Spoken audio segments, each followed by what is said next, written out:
Medyo nalate ako nitong Ahon 16 day 1. May namiss akong dalawang battle. Ito na yung naabutan ko, yung Royal Rumble.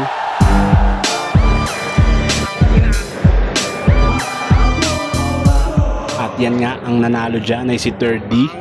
Yeah. Congrats.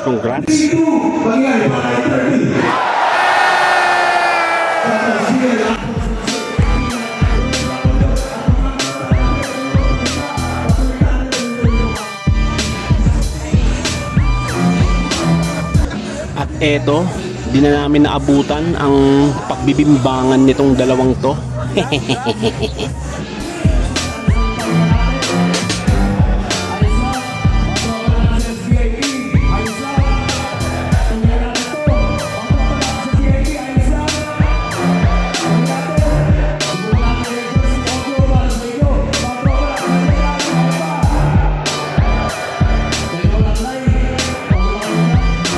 At yon. Next battle nga pala, Manda Baliw versus Slack 1. Yeah. Naptripan na naman tong battle na to, kaya abangan nyo. Nahagip ko pa yung pagmumukha ni Fleek G, oh.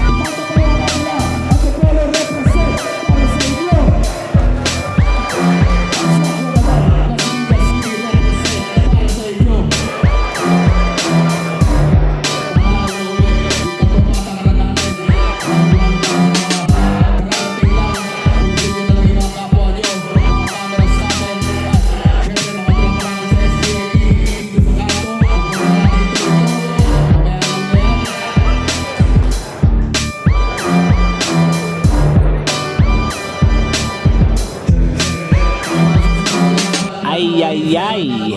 Yun, nakalimutan ko pala videoan yung announcement ng nanalo dun sa Manda Baliw versus Slack 1, pero si Manda Baliw nanalo dun. At eto na nga, isa sa pinakamagandang battle nitong gabi na to, Jonas versus MR Industria.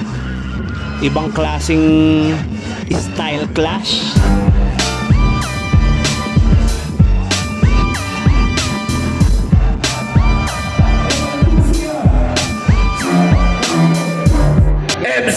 At Ruffian.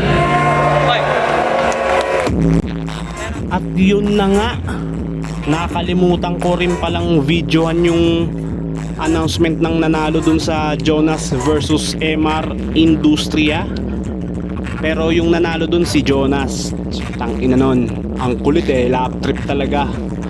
At eto na yung next battle, Ruffian versus M-Zite. Mark my words.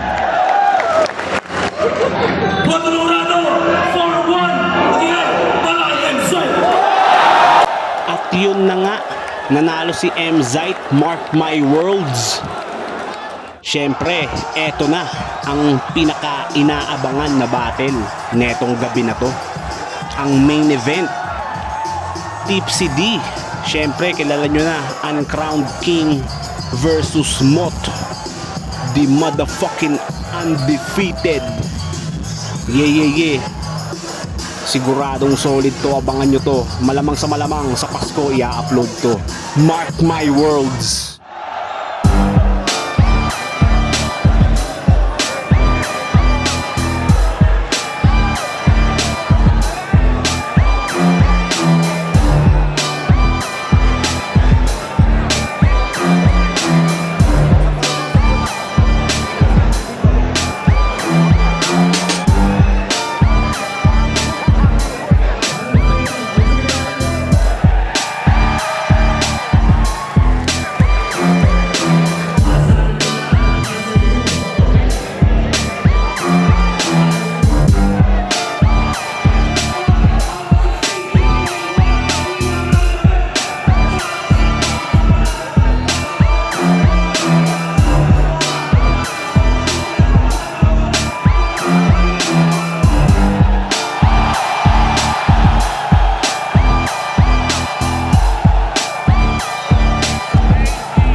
eto na nga ang pinaka-aabangan na announcement kung sino ang nagwagi. Oti, Oti!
At yun, sinisigaw ng mga tao yung pangalan ni Looney kasi ilang beses siyang kinolout ni Mote sa battle na to. At dito na nagtatapos.